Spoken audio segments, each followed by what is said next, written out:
হীরা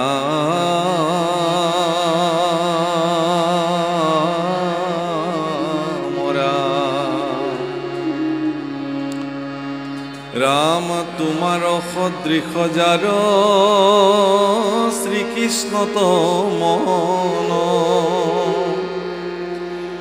পুত্র কামে পূর্বত করিল আরাধন হে রাম যদ্যপি মুকুতি দেন্ত মুকুন্দে সদায়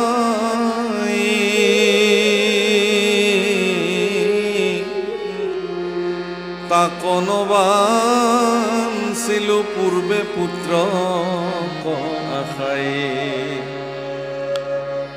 হে রাম যেন মতে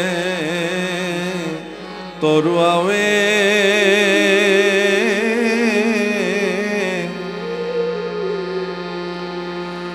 আৰ সংসাৰৰ ক্লেশ মোক মহামুনি দিয় এহি উপদেশ হে দেৱৰ্ষি মই পূৰ্বজন্মতে ভগৱান কৃষ্ণক পুত্ৰ হিচাপে পাবৰ কাৰণে যি সাধনা কৰিলোঁ আৰু সেই সাধনাৰ দ্বাৰা মই ভগৱানক পুত্ৰ হিচাপে পালোঁ কিন্তু এতিয়া এই মায়াময় জগতখনৰ পৰা মুক্ত হ'বৰ কাৰণে কি সাধনা কৰিব লাগিব সেইটো তুমি মোক কোৱা কাৰণ তোমালোক মুক্ত পুৰুষ দেৱৰ্ষি নাৰদ মুক্ত পুৰুষ প্ৰভুকল মই আগতেও বহুবাৰ কৈছোঁ যে আমাৰ ভাওনাবিলাকত অংকীয়াবিলাকত দেৱৰ্ষি নাৰদৰ চৰিত্ৰ যি ধৰণে উপস্থাপন কৰা হয় দৰাচলতে দেৱৰ্ষি নাৰদৰ চৰিত্ৰ সেইটো নহয়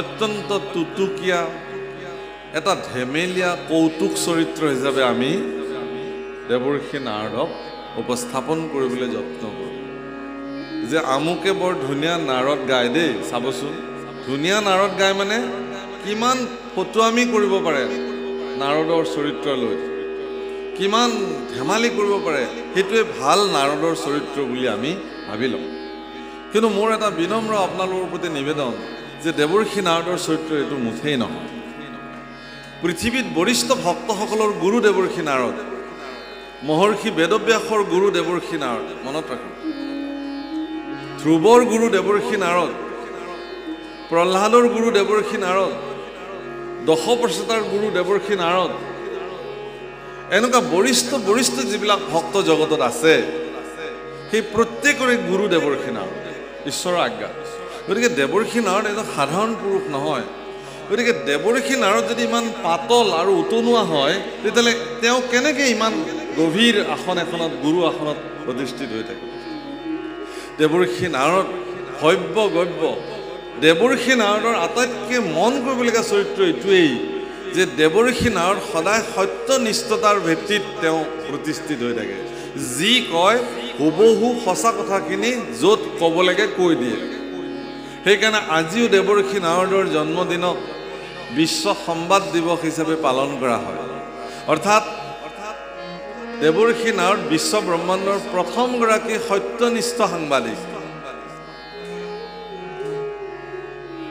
দেৱৰ্ষি নাৰদ বিশ্ব ব্ৰহ্মাণ্ডৰ প্ৰথমগৰাকী সত্যনিষ্ঠ সাংবাদিক সঁচা কথাখিনি হুবহু আহি পেলাই উপস্থাপন কৰি দিয়ে বাছ ইমানখিনি তাকে আমি ভাবোঁ কি যে লগোৱা খুচুৱা কৰি এনেকুৱা গাঁৱৰ কিছুমান মানুহ যে থাকে তেনেকুৱা অৱস্থালৈ দেৱৰ্ষি নাৰদক আমি লৈ যাওঁ দেৱৰ্ষি নাৰদক কৈছে তুমি মুক্ত পুৰুষ হে দেৱৰ্ষি তুমি মোকো মুক্ত হ'বৰ কাৰণে ৰাস্তা দিয়া অৰ্থাৎ ভগৱান শ্ৰীকৃষ্ণৰ পিতৃ বসুদেৱেও দেৱৰ্ষি নাৰদক আজি গুৰু মান্যতা কৰিছে আৰু তেওঁৰ পৰা ৰাস্তা বিচাৰিছে এই জাগতিক জগতৰ পৰা কেনেকৈ মুক্ত হৈ যাব পৰা যায়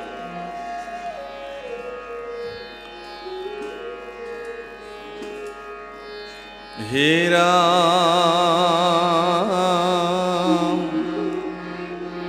ৰাম যেন মতে তৰুৱাৱে সংসাৰৰ ক্লেশ মোক মহামুনি দিও সেহি উপদেশ হে ৰাম তুহিলা কৃষ্ণক তুমি যিমত ভকতি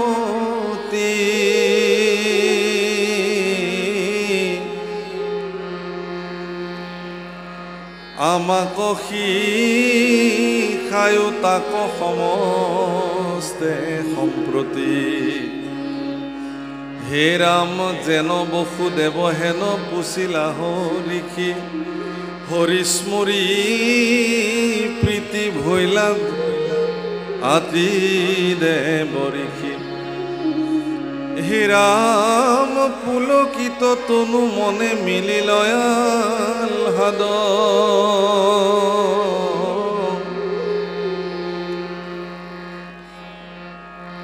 পাছে বসুদেৱক কৰিলা ইমান সমৃদ্ধি দ্বাৰিকাৰ সমৃদ্ধি ধন সম্পত্তি ঐশ্বৰ্য বিভূতি পুত্ৰ দ্বাৰিকাধীশ সেইবিলাকত ভোগ বিলাসী মত্ত হৈ থাকিব পাৰিলেহেঁতেন কিন্তু বসুদেৱৰ ইচ্ছা নাই কেলে বসুদেৱে জানে যে এইবিলাকৰ প্ৰয়োজন নাই প্ৰয়োজন কি আমাৰ গোৱালপৰীয়া ভাষাত প্ৰতিভা পাণ্ডে খুব ধুনীয়াকৈ গাইছে একবাৰ হৰি বলো মন ৰচনা মানৱ দেহেৰ গৈৰব কৈৰনা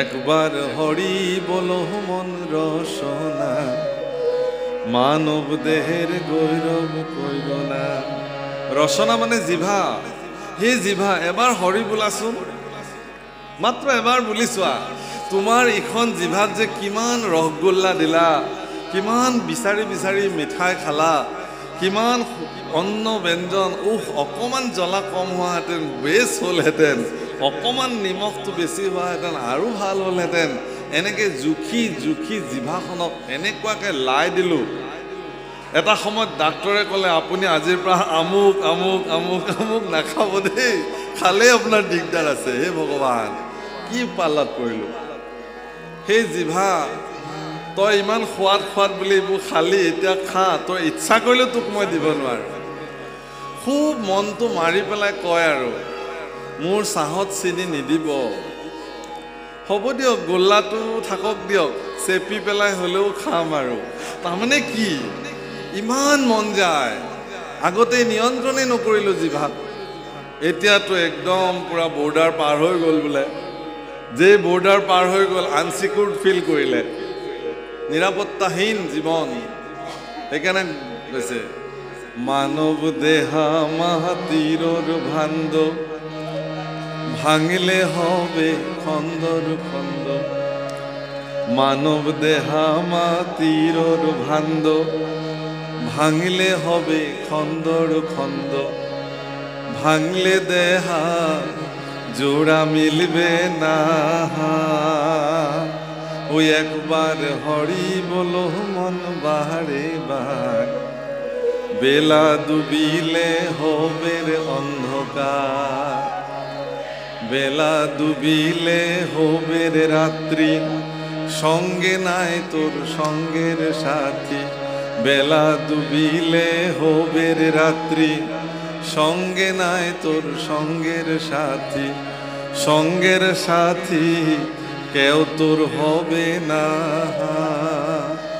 ওই একবার হরি বলো মন রসনা মানব দেহের গৈরব কৈরহনা এই মানৱ দেহা মাটিৰ ভাণ্ড প্ৰভুসকল ভাঙি গ'লে গ'ল ইমান ধুনীয়াকৈ ঘৰটো সাজিলোঁ গোটেই জীৱন কষ্ট কৰি উপাৰ্জন কৰি মিস্ত্ৰীক তাগিদা দি দি একদম মেচিয়ৰ্ড চেগুন কাঠৰ পালেং বনালোঁ গাত দি পাৰিলোঁ ৰজাৰ নিচিনা টোপনি যাওঁ এদিন সিখন বিচনাতে টোপনি শেষ হৈ গ'ল চিৰনিদ্ৰা নিশ্বাস বন্ধ হৈ গ'ল মিস্ত্ৰীক গালি পাৰিছিলোঁ সাৱধান বিচনা যাতে কেৰ কেৰ মেৰ মেৰ নকৰে মই শুম তাতে, মই থকালৈকে ভালে থাকিব লাগিব। বিচনা যেনে বিচনা প্ৰভু তেনেকেই থাকিল, শৰীৰটোহে ভাঙিল তাতে, চিৰদিনৰ কাৰণে গ'ল। এতিয়া সকলোৱে হায়ৈ বিয়ৈকে কান্দিছে, মোৰ মানুহজনীও কান্দিছে বাগৰি বাগৰি, কান্দিব। আই ঐ, মানুহজনে বৰ কষ্টকে ঘৰটো সাজিছিলে অ'। আই, কান্দিব নালাগে আৰু, এইটো দেহত একো নাই, এতিয়া বাহিৰলৈ লৈ আহক। বৰ কষ্টকে মানুহজনে ঘৰটো সাজিছিলে, অকণমান থাকিবলৈ দিয়ক। নাই নাই, ঘৰটো নষ্ট হৈ যাব, সোনকালে বাহিৰলৈ আনিব লাগে। বাৰাণ্ডাটো থবলৈ নিদিয়ে, চোতাললৈ ডাইৰেক্ট। আৰু বেছি সময় চোতালতো থবলৈ নিদিয়ে, সোনকালে নি লেঠাটো শেষ কৰিব লাগে। কি আছে তেতিয়াহ'লে? এবাৰ যদি এই শৰীৰটো ভাঙি গ'ল, মোৰ ঈশ্বৰ, মোৰ পৰম পুৰুষ প্ৰভু ভগৱান আত্মাস্বৰূপে ইয়াত বিদ্যমান হৈ আছে কাৰণেহে ইমান ধুনীয়াকৈ কথা কৈ আছোঁ। যিদিনাখনে বোলে মই আৰু যাওঁ, তোমাৰ তাত মই নাথাকোঁ, সিদিনাখনৰ পৰা আৰু একোৱেই নাই, চব শূন্য হৈ গ'ল। সেইকাৰণে কৈছে, একবাৰ হৰি বলো মন বাৰে বাৰ, বেলা ডুবিলে হবে ৰে অন্ধকাৰ। মোৰ জীৱনৰ সূৰ্য, উদিত সূৰ্য যিদিনাখন অস্তাচলত বিলীন হ'বলৈ লৈ গ'ল, সিদিনাখন আৰু একো নাই, সিদিনাখন একো নাই। কি বুলি কৈছে? বেলা ডুবিলে হৌবেৰে ৰাত্ৰি, সঙ্গে নাই তোৰ সঙ্গেৰ সাথী। তোমাৰ সংগ আৰু কোনেও নিদিয়ে। বাৰাণ্ডাতে তিনমূৰীয়া হৈ বহি থাকিব লাগিব। ল'ৰা বোৱাৰীক কিবা কথা সুধিলেও অল্পতে উত্তৰ দিব। শাস্ত্ৰত লিখিছে, মই কোৱা নাই, ৩য় স্কন্ধ। আৰু খাবলৈ দিও ক'ব কি যে বুঢ়া খা আৰু সোনকালে মৰ, কি কৰিবলৈনো আছে জগতত, কি কাম আছে? এয়া ৩য় স্কন্ধৰ কথা প্ৰভুসকল। বেলা ডুবিলে হবে রে রাত্রি, সঙ্গে নাই তোর সঙ্গের সাথী, সঙ্গের সাথী কেউ তোর হবে না। একবার হরি বলো মন রসনা, মানব দেহের গৈরব গৈর না। আপুনি মানৱ দেহাটোক লৈ গৌৰৱ কৰিব নালাগে। মানৱ জন্মটোক লৈ গৌৰৱ কৰক, দেহাটোক লৈ নহয়। আপুনি যে মনুষ্য জন্ম আপুনি প্ৰাপ্ত হৈছে, সেইটোক লৈ গৌৰৱান্বিত কৰক যে হে ভগৱান, তুমি যে মোক গৰু, কুকুৰ, শিয়াল, গছ গছনি নকৰি পেলাই মনুষ্য জন্ম দিছা, মোৰ ধন্য হ'ল জীৱন। ভাগৱতৰ একদম ১২ স্কন্ধৰ শেষৰ ফালে লিখিছে, কলিযুগ, ভাৰতবৰ্ষ, নৰতনু আৰু হৰিনাম, এই চাৰিৰ সংযোগ যদি কাৰোবাৰ জীৱনত প্ৰাপ্তি হ'ল, তেওঁৰ জীৱন ধন্য হৈ গ'ল। আৰু আমাৰতো হৈছে, আমিবিলাকে কলি যুগত জন্ম কৰিছোঁ। যদ্যপি কলি দুখৰ নিধি, তাতে আছে মহাগুণ। কি গুণ? অল্পকালে ঈশ্বৰ স্মৰণ কৰিলে মুক্ত হ'ব পাৰে, কলিৰ গুণ। বাকী 4 যুগৰ ভিতৰত শ্ৰেষ্ঠ কলি যুগ, এইকাৰণে প্ৰশংসে কলিক জ্ঞানী সমাজে। আৰু ভাৰতবৰ্ষ পুণ্যভূমি, তপভূমি ভাৰতবৰ্ষ। এই ভাৰতবৰ্ষতে ভগৱানে বাৰে বাৰে বাৰে বাৰে অৱতাৰ লয়। কি বুলি লিখিছে? ধন্য ধন্য কলি কাল, ধন্য নৰতনু ভাল, ধন্য ধন্য ভাৰত বুৰিষে,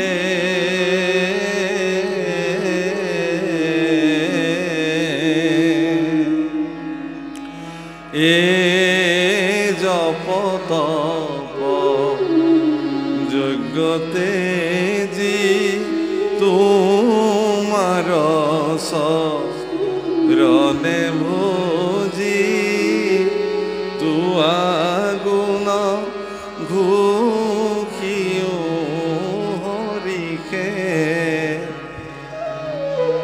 ইমান ধুনীয়াকৈ কৈছে, ধন্য ধন্য কলিকাল, ধন্য নৰতনু ভাল, ধন্য ধন্য ভাৰতবৰী। আৰু সেই ধন্য কলিকালত, এই ধন্য ভাৰত ভূমিত, ধন্য মনুষ্য শৰীৰ লৈ আপোনাৰ খবৰ জন্ম হৈছে। মাত্ৰ এটা বস্তু সংযোগ কৰিব লাগে, তাতেই আমাৰ হেলা। যামনে শৰণ ল'বলৈ, নামঘৰলৈ যামনে? বহুত বাধা আহি যায় নেকি? কিবা কিবি খাবলৈ মানা কৰিব নেকি? নাখালে কেনেকৈ হ'ব? খোৱাই জীৱন, খাওঁ পিওঁ মজ কৰোঁ। আৰু ক'ৰবাত যাবলৈ বাধা কৰিব নেকি? অকণমান আৰু বৃদ্ধ হৈ লওঁ, আৰু অকণমান বয়স হৈ লওঁ। প্ৰভু আপুনি নিজেও নাজানে, মানুহে দুটা দিৱসৰ কথা নাজানে। সেই দুটা দিনেই জীৱন, সেইকাৰণে জীৱন দুদিনীয়া বুলি কয়। এটা জন্মদিন, এটা মৃত্যুদিন। মোৰ কেতিয়া জন্ম হৈছিল মোক কোৱাৰ কাৰণেহে গম পাওঁ, অমুক চনৰ অমুক তাৰিখে। মোৰ জ্ঞাতসাৰে মই নাজানো কোনদিনা এইখন জগতলৈ মই আহিছোঁ, আৰু কোনদিনা এইখন জগতৰ পৰা মই গুচি যাব লাগিব সেইটোও নাজানো। গতিকে জন্ম আৰু মৃত্যু দশম স্কন্ধত লিখিছে, জন্মৰ লগতে উপজি মৃত্যু লগত, জন্মৰ লগতে মৃত্যুৰ লগত উপজি আহিছে। গতিকে জন্ম আৰু মৃত্যু এই দুটা দিনৰ মাজৰ যিকণ সময়, ইয়াকেই জীৱন বোলে। ওহো জীৱন ৰে জীৱন, সাৰি আহা নাহা যায় সুমুকে, তুই জীবন সাৰি আহা গেলে আদৰ কৰিবে কাহাই জীবন ৰে। গোৱালপৰীয়া গীত, আমাৰ লোকসংগীত, আমাৰ লোকৰ সমস্ত মানুহৰ মুখে মুখে এই গীত প্ৰচলিত আজিও। ওহো জীৱন ৰে, জীৱনক কৈছে, এই জীৱন মোক এৰি নাযাবি তই, তই এৰি গ'লে মোক আৰু কোনেও মৰম নকৰে, কাঠৰ লগত সমান কৰি জ্বলাই দিব। তুই জীবন সাৰি আহা গেলে আদৰ কৰিবে কাহাই জীবন। টকা পইচা ধন সম্পত্তি ইয়াতে পৰি ৰ'ব। আৰু আমিবিলাকে আমাৰ কীৰ্তনত সেইকাৰণে আমাৰ গাঁও আমি ইন্দ্ৰদুন্যই স্তুতি কৰিছে, পিতৃ মাতৃ ভাতৃ ভাৰ্যাৰ সংযোগে কত হুমিলে সন্তোষ,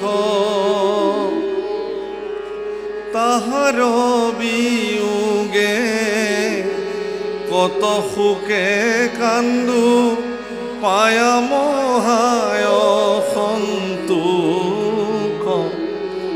ও হৰি প্ৰভু জগন্নাথ, নিস্তাৰ কৰা দাৰুণ সংসাৰ। হে জগন্নাথ, হে জগতৰ নাথ, মোক দাৰুণ সংসাৰৰ পৰা তুমি নিস্তাৰ কৰা। কাৰণ ইয়াত সংযোগ হ'লে মোৰ ভাল লাগে, বিয়োগ হ'লে মোৰ বেয়া লাগে। যিমান প্ৰাপ্তি হৈ থাকে সিমানেই ভাল লাগে। প্ৰভুসকল, ইয়াত যে সহস্ৰ সহস্ৰ বন্তি জ্বলাইছে, ইমান কোঢ়াল, আপোনালোকে শুনিছে নহয়? কোঢ়ালৰ কাৰণে ইয়াত ভাগৱত ভালকৈ শুনিব পৰা নাই মানুহে। এই কোঢ়ালটো কিহৰ কাৰণে হৈছে কওকচোন? হা, কোঢ়ালটো এইকাৰণেই হৈছে, এটা অপ্ৰিয় সত্য আপোনালোকক কওঁ, সেই স্থানত জ্বলোৱা প্ৰত্যেক গছি চাকি একো একোজন ব্যক্তিৰ কিছুমান অভাৱৰ আবেদনৰ জ্বলন্ত সাক্ষী।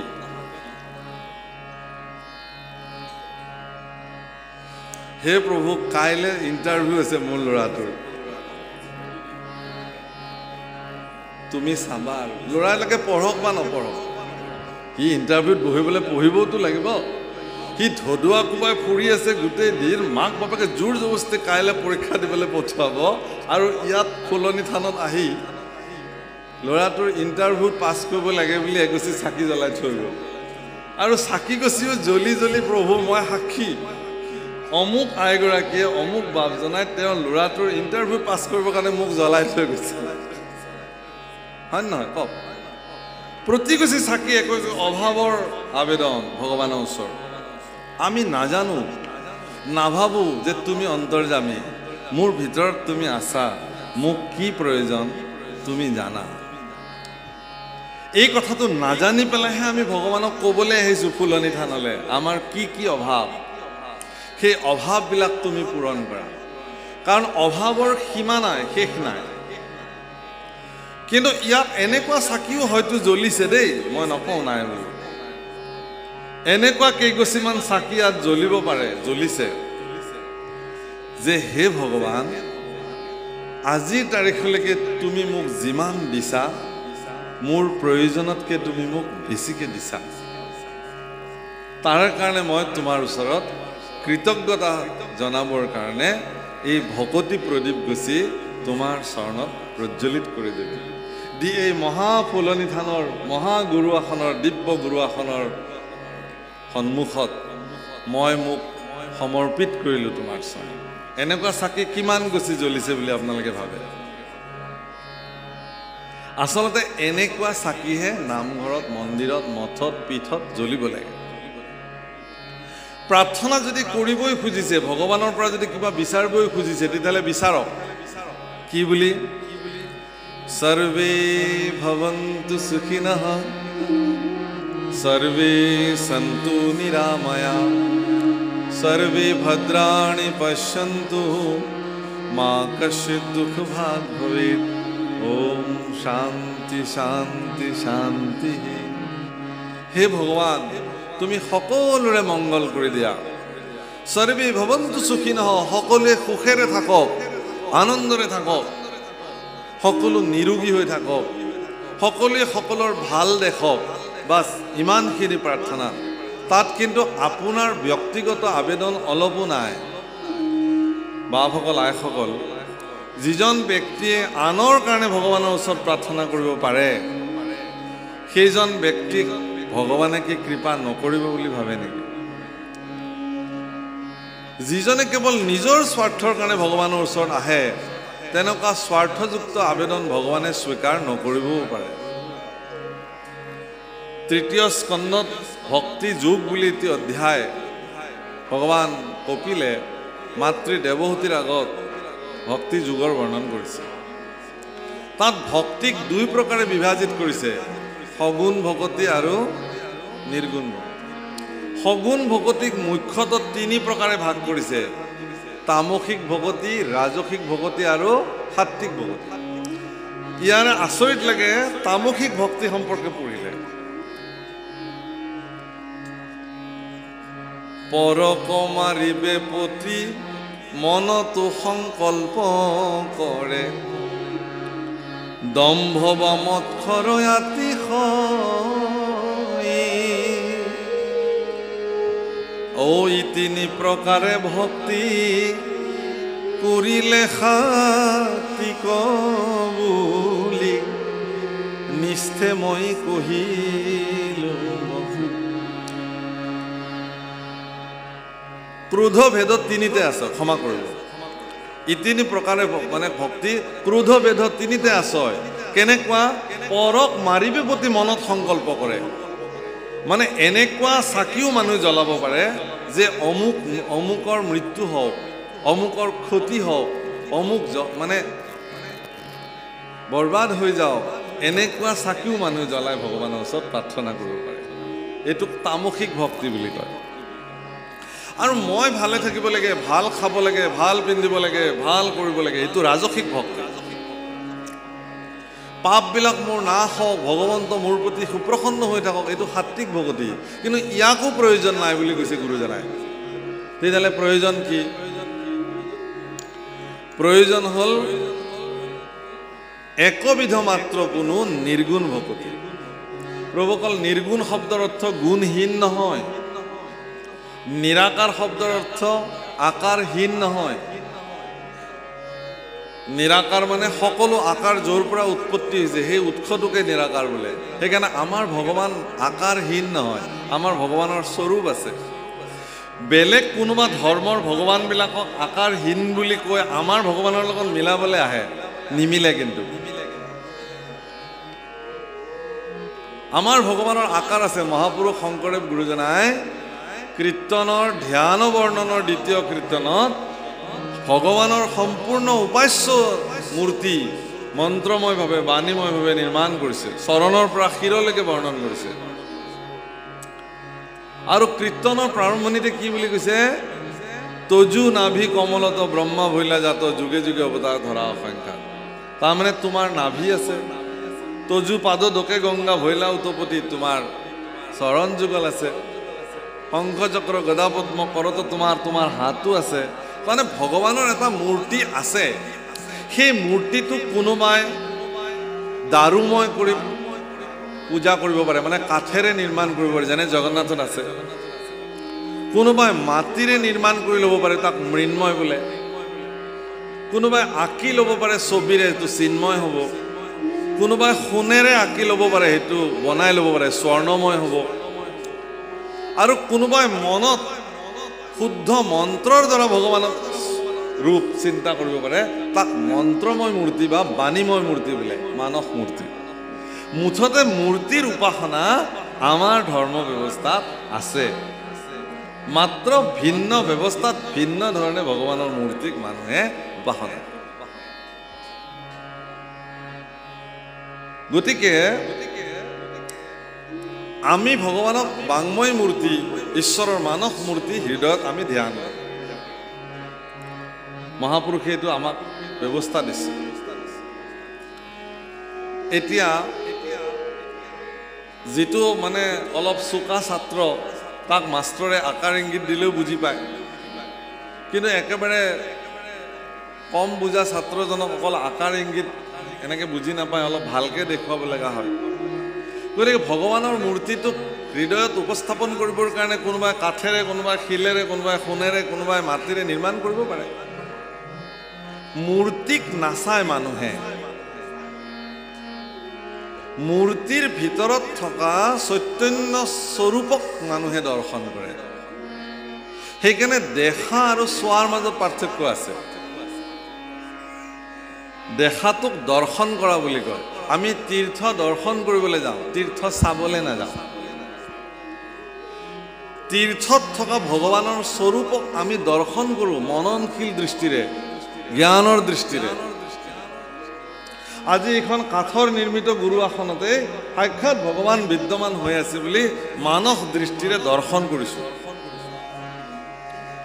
সেইকাৰণে মহাপুৰুষে লিখিছে, মূৰ্তিক নচাইবা, অৰ্থাৎ নেদেখিবা বুলি কোৱা নাই, কিন্তু চাব নালাগে, দেখক, দৰ্শন কৰক।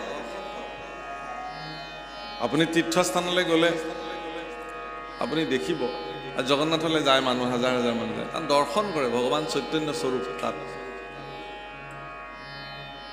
গোস্বামী তুলসীদাস যেতিয়া জগন্নাথ দৰ্শন কৰিবলৈ যায়, প্ৰথমবাৰ গৈ জগন্নাথ দেখি পেলাই আচৰিত হৈ গ'ল। আৰে হাত নাই, ভৰি নাই, একো নাই, কেনেকৈ ভগৱান? আহি শুই থাকিলে, স্বপ্নতে ভগৱান শ্ৰীনাৰায়ণে তেওঁক দৰ্শন দিলে। বোলে তুমিয়েতো চৌপাত লিখিছা, গোস্বামী তুলসীদাসৰ যিখন কালজয়ী গ্ৰন্থ ৰামচৰিত মানস, তাত মানে পাৰমাৰ্থিক দৃষ্টিৰে তেওঁ শ্লোক এভাগ লিখি তাত ভগৱানৰ বৰ্ণনা কৰিছে যে তোমাৰ চৰণ নহ'লেও সমগ্ৰ বিশ্ব ব্ৰহ্মাণ্ডত তোমাৰ গতি নিৰ্ধাৰিত হৈ আছে। তোমাৰ হাত নাথাকিলেও তোমাৰ কৃপা হস্ত সমস্ত জীৱৰ শিৰতে বিদ্যমান হৈ আছে। গতিকে তুমি হয় চৌপাইটো কাটি দিয়া, নহয় মোক তুমি মান্যতা দিয়া। তাৰপিছত আহি পেলাই দৰ্শন কৰিছে। হে প্ৰভুসকল, পৃথিৱীত ভাৱনাটো আটাইতকৈ গুৰুত্বপূৰ্ণ বস্তু।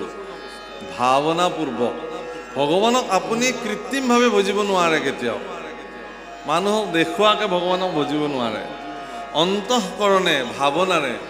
সেইকাৰণে ভকতৰ আন এটা নাম হ'ল ভাৱক। ভগৱন্ত ভুজিয়া পৰম গতি পাৱে ভাৱ পভাই, ভজু ভগৱন্ত ভক্তি ভাৱে।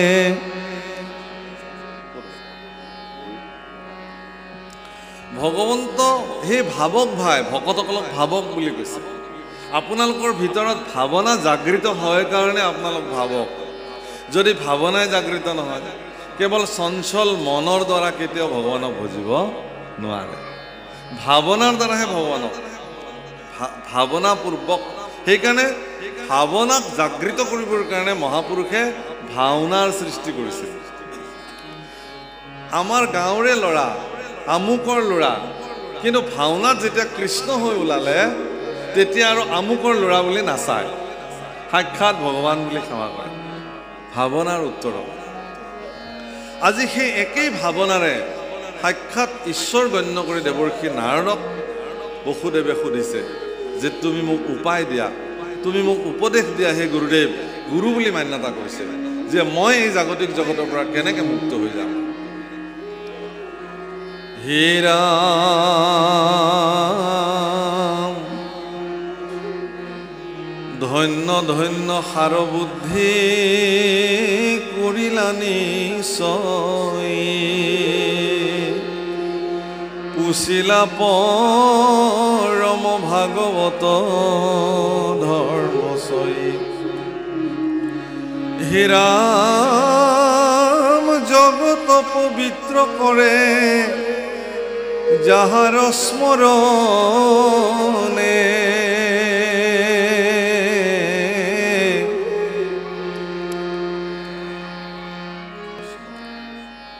আৰ কহু তাক বসুদেৱ শুনায় ক মনে।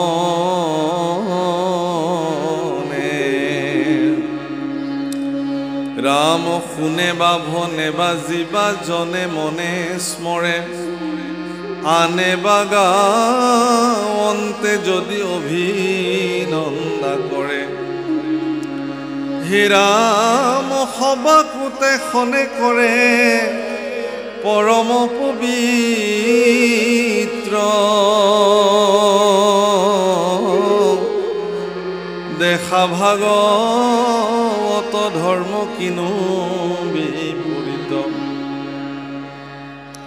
কোনোবাই যদি গায়, কোনোবাই যদি শুনে, তাক অভিনন্দন কৰিলেই হ'ল, আপুনি গাবও নালাগে। তাতেই জগত পবিত্ৰ হৈ যায়। আপুনি নিজে গাব নোৱাৰিব পাৰে, কোনোবাই কৃষ্ণ গুণ গাইছে, আপুনি গৈ তেওঁক প্ৰশংসা কৰক, বাহ বৰ ধুনীয়া কৃষ্ণ কথা কৈছে, আপোনাৰ তাতেই পুণ্য সঞ্চয় হ'ব। হে বসুদেৱ, তোমাৰ জীৱন ধন্য, কাৰণ তুমি সিদ্ধান্ত গ্ৰহণ কৰিলা। যি সিদ্ধান্ত তুমি গ্ৰহণ কৰিছা ই অতিকে উত্তম সিদ্ধান্ত। কৃষ্ণ নাম জগতৰ সাৰ, মায়াতে মজিয়া মন্ত বিকালি জীৱ, কৃষ্ণ বোল মন্ত হৰি বোল মন, কৃষ্ণ বোল মন্ত হৰি বোল মন। আমি মায়াত পৰিহে আচলতে কৃষ্ণ নাম নলওঁ, বিষয়ত মজি পেলাই কৃষ্ণ নাম নলওঁ, কিন্তু সেই বিষয় আপোনাক কেতিয়াও নিস্তাৰ কৰিব নোৱাৰে। বিষয় আপোনাক বান্ধিব, কিন্তু বিষয়ৰ পৰা ঊৰ্ধত যিদিনাখন আপুনি অৱস্থান কৰিব পাৰিব, সেইদিনাখন আপুনি কেৱল আৰু কেৱল কৃষ্ণৰ হৈ যাব। ভগৱানৰ যদি এবাৰ আপুনি হ'ব পাৰিলে, তেতিয়াহ'লে তা আপোনাৰ জীৱনত আৰু একো অভাৱ নাই। কিন্তু অজ্ঞান আন্ধাৰত আমি বিচাৰি নাপাওঁ ভগৱানক কেনেকৈ ভক্তি কৰিম। কিমতে ভকতি কৰিব তোমাত হৰি হৰি হৰি হৰিয়ে, ও মই মোহমতি নজানো তাৰ উপায়, ও মই মোহমতি জানো তাৰ উপায়। মই মূঢ়মতি ভগৱান, মই কেনেকৈ তোমাক ভক্তি কৰিব লাগিব মই নাজানো। গতিকে তোমাৰ কৃপাৰে কোনোবা এজন গুৰু মোক তুমি দিয়া, যাৰ কৃপাৰে মই তোমাক ভজিবৰ কাৰণে সক্ষম হৈ যাম। বিনা গুৰু চৰণে ভকতি ৰকতি মুকুতি কবহু নহয়। গুৰু বিহীনভাৱে আপুনি মন্ত্ৰ ল'ব নোৱাৰে, গুৰু লাগিবই। সেইকাৰণে একাদশ স্কন্ধত মহা ঈশ্বৰ পুৰুষে উদ্ধৱৰ আগত বৰ্ণন কৰিছে, আমাক চিনাওৱে গুৰু কৃপাময়। মোক যিজনে চিনাকি কৰি দিয়ে তেওঁৱেই গুৰু। আমাক কোনে ঈশ্বৰক চিনাকি কৰাই দিলে? উত্তৰ পূৰ্বাঞ্চলৰ মানুহক এগৰাকী পৰম গুৰু মহাপুৰুষ শ্ৰীমন্ত শংকৰদেৱ গুৰুজনা। মহাপুৰুষ শ্ৰীমন্ত শংকৰদেৱ গুৰুজনা আৰু মহাপুৰুষ শ্ৰী শ্ৰী মাধৱদেৱ গুৰুজনা, এই দুজনা গুৰুৱে আমাক ঈশ্বৰ পুৰুষক ভজনা কৰিবৰ কাৰণে চিনাই থৈ গৈছে। সেইকাৰণে তাহান্ত বিনাই নাহি নাহি নাহি আমাৰ পৰম গুৰু, আমাৰ পৰম গুৰু। আমি তেওঁলোকক গুৰু মান্যতা কৰিছোঁ এইকাৰণেই যে যুগ যুগ জন্ম জন্ম আমি যদি তেওঁলোকৰ কাম কৰোঁ, তেওঁলোকৰ ঋণ আমি কেতিয়াও পৰিশোধ কৰিব নোৱাৰিম। মহাপুৰুষ শংকৰ মাধৱে তেওঁলোকৰ জীৱনজোৰা পৰিক্ৰমাত যিমান কৰ্ম কৰি থৈ গৈছে, আমাৰ নিচিনা ক্ষুদ্ৰ মনুষ্যসকলক যদি 1000 বছৰৰ আয়ুস ভগৱানে দিয়ে, সেই কাম আমি সম্পাদন কৰিব নোৱাৰোঁ। কিন্তু এটা জাতিক, বিশেষত মনুষ্যসকলক মুক্তিৰ পথ, ঈশ্বৰক বুজিবৰ কাৰণে যি মাৰ্গ প্ৰশস্ত কৰি মহাপুৰুষে থৈ গ'ল, তাৰ কাৰণে আমি গুৰুজনাৰ ওচৰত সৰ্বদা কৃতজ্ঞ হৈ থাকিব লাগে। লক্ষ্মীনাথ বেজবৰুৱাই সেইকাৰণে আক্ষেপ কৰিছে, গুৰু লাগে মই শিক্ষিত শিষ্য, জগতক জাননী দিলো,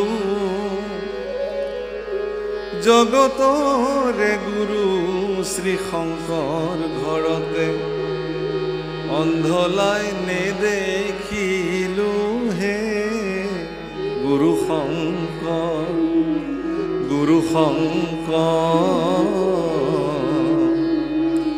প্ৰেম প্ৰেম বুলি জগতে ঘূৰিলো, ঘৰতে আছিলে প্ৰেম, ধনে ধনে কৰি ঢাপলি মেলিলো, হিয়াতে পৰমে ধনে হে গুৰু শংকৰ, গুৰু শংকৰ।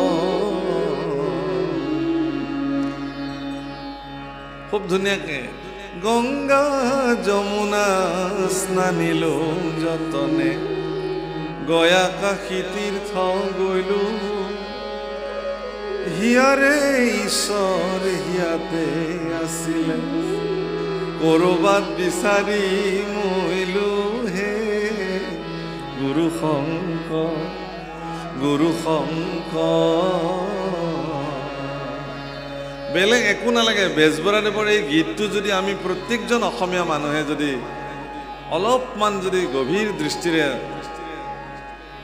অনুভৱ কৰোঁ, তেতিয়াহ'লে চাগে আমাৰ গুৰুজন জগতৰ এগৰাকী শ্ৰেষ্ঠ গুৰু হিচাপে কাহানিবাই প্ৰতিষ্ঠা হ'লহেঁতেন। কিন্তু এই ধামখুমীয়া জগতৰ কবলত মোৰ মহাপুৰুষ জনা আমাৰ মাজতেই আমি মিল নোহোৱাকৈ আমাৰ মাজতে খামখিয়লি হৈ সিটো নামঘৰলৈ এইসকল নাযায়, এইভাগ নামঘৰলৈ সেইসকল নাহে, কোনে বা শৰাই সাজিলে আমি বা সেই প্ৰসাদ খাব পাৰিম নে নোৱাৰিম, কোনে বা অন্ন ৰান্ধিলে, এনেধৰণৰ যিবোৰ খুব তলৰ চিন্তাৰ দ্বাৰা আমি সমাজবিলাক চলাবলৈ আৰম্ভ কৰিলোঁ। এশৰণ ধৰ্ম এনেকুৱা থুনুকা নহয় যে প্ৰভু আপুনি ক'ৰবালৈ গ'লে ভাঙি চিঙি চেচ হৈ যাব। অত্যন্ত সুদৃঢ় ধৰ্ম ব্যৱস্থা এশৰণ হৰিনাম ধৰ্ম। ইয়াত এনেকুৱা কথা কৈছে যে এশৰণ ধৰ্ম গ্ৰহণ কৰাৰ পিছত যদি কোনো ব্যক্তিৰ জীৱনত কিবা পাপ হয়, সেই পাপৰ দায়িত্ব ভগৱানে নিজে লৈ থৈ দিছে। সৰ্বধৰ্মানাম পৰিত্যজ্য মামেকম শৰণম ব্ৰজ অহম ত্বম সৰ্বপাপেভ্যো মোক্ষস্বামী মা সুচ। তাৰ আগত বৰ ধুনীয়াকৈ কৈছে এটা কথা, ঈশ্বৰঃ সৰ্বভূতানি হৃদ্দেশে অৰ্জুনম তিষ্ঠতি ভ্ৰামায়ম সৰ্বভূতানি যন্ত্ৰাণি ৰুৰাণি মায়া। ঈশ্বৰ সকলো ভূততে বিদ্যমান হৈ আছে। মায়া শক্তিৰ দ্বাৰা আপোনাৰ ভিতৰত থকা ঈশ্বৰ পুৰুষে প্ৰত্যেকটো শৰীৰকে চলাই লৈ ফুৰিছে। এইটো পৰম সত্য কথা।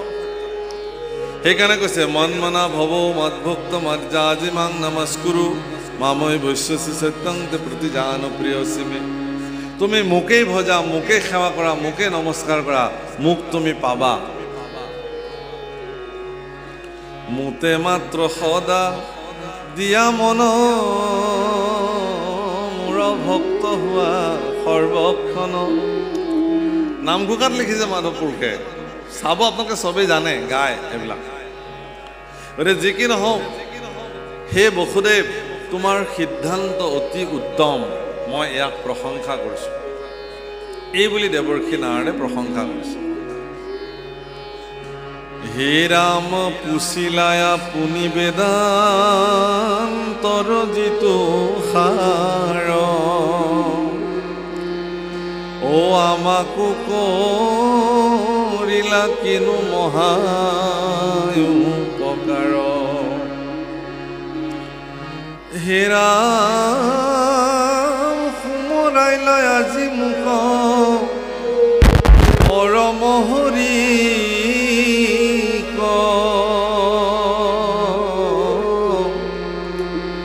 ঐ হাতেখে মনে মিলে আনন্দ অধিক। মোক তুমি ঈশ্বৰক সোঁৱৰিবৰ কাৰণে সুযোগ দিলা।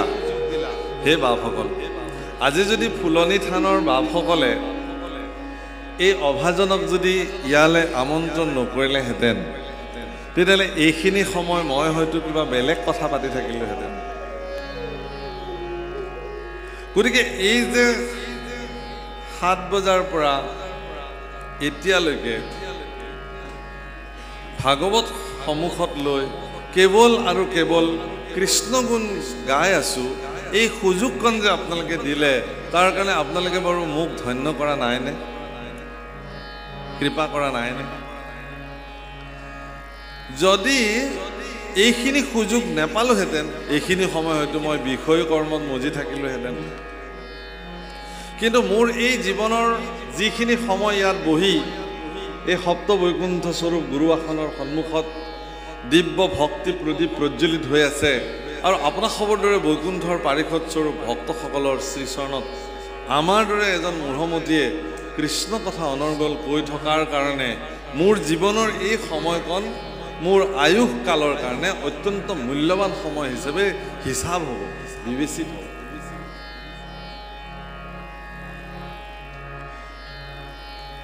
দেৱৰ্ষি নাৰদেও কৈছে যে হে বসুদেৱ, তুমি আচলতে মোক কৃষ্ণ কথা সুধি, ভাগৱত কথা সুধি মোক তুমি ধন্য কৰিলা।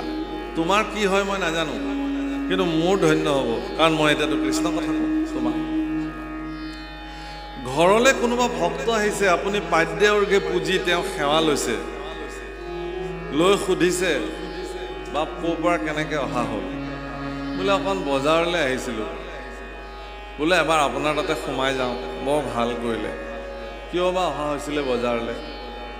বোলে ৰুম এটা বঢ়াব খুজিছোঁ নহয়, চিমেণ্ট নিবলৈ আহিছিলোঁ। বোলে চিমেণ্টৰ দাম এতিয়া কিমান? এইবাৰ চিমেণ্টৰ পৰা গৈ ৰ'দত পৰিলে, ৰ'দৰ পৰা গৈ মিস্ত্ৰীত পৰিলে, মিস্ত্ৰীৰ পৰা গৈ কিবাত পৰিলে। ভকত ঘৰলৈ আহিছে, আপুনি আৰু ভকতৰ মাজত যিখিনি সময় আলোচনা হ'ল, চাহ পানী আহিল, খালোঁ। আলোচনাটোৰ সাৰমৰ্ম কি? কংক্ৰিট, ৰদ, চিমেণ্ট, বালি, মিস্ত্ৰী ইত্যাদি, শেষ। কিন্তু বৈকুণ্ঠৰ পাৰিষদ স্বৰূপ ভক্ত আপোনাৰ ঘৰলৈ আহিছে, আপোনাৰ দায়িত্বটো কি? যে হে বাপ যি কাৰণতে নাহক কিয় আপুনিতো এগৰাকী ভক্ত হিচাপে আমাৰ ঘৰলৈ আহিলে গতিকে আপোনাৰ শ্ৰীমুখে অকণমান কৃষ্ণ কথা শুনিম যি জানে তাকে ক'ব তেওঁ যি জানে তাকে ক'ব আৰু আপুনিও সেইখিনিকে পৰম প্ৰসাদ হিচাপে গ্ৰহণ কৰক সেইকাৰণে দেৱৰ্ষি নাৰদ যেতিয়া বসুদেৱৰ ঘৰত আহি ওলাইছে বসুদেৱে বোলে এই সুযোগটো মই নেৰো কাৰণ জগতৰ এগৰাকী প্ৰসিদ্ধ গুৰু দেৱৰ্ষি নাৰদ যিয়ে ব্যাসৰ মানসিক বেমাৰ ভাল কৰিব পাৰে তেনেকুৱা এগৰাকী ধ্ৰুৱৰ যিজনে গুৰু হ'ব পাৰে প্ৰহ্লাদৰ যিজনে গুৰু হ'ব পাৰে তেনেকুৱা এগৰাকী পুৰুষ আহি মোৰ সন্মুখত বিদ্যমান হৈছে এতেকে তেওঁৰ পৰা মই কৃষ্ণ কথা নিশ্চয় শুনিব লাগিব গতিকে তুমি ধন্য কৰিলা মোকো হীৰা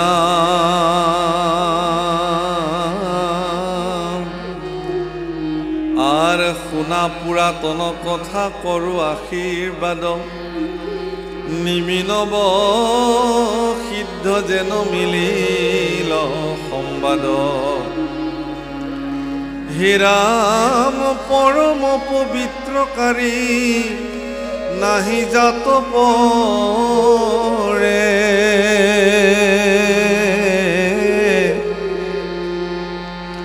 শ্রবণতে মহাসুখ মুখ পাবেনরে আর স্বয়ম্ভুব সুত প্রিয় ব্রত মহাশয় আসিল নিদ্র নামে তাহা